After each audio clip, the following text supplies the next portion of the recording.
الحمدللہ، اللہ تعالیٰ نے اپنی کتاب میں سماع کا حکم دیا ہے اور اہل سماع کی تعریف فرمائی ہے۔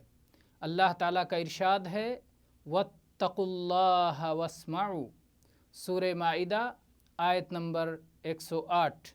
اللہ تعالیٰ کا تقوی اختیار کرو اور غور سے سنو۔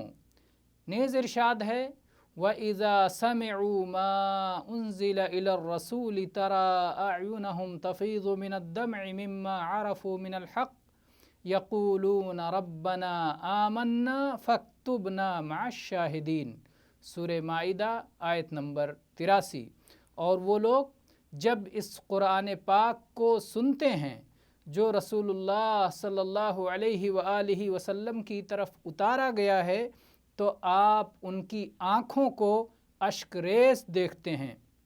یہ آنسوؤں کا چھلکنا اس حق کے باعث ہے جس کی انہیں معرفت نصیب ہو گئی ہے۔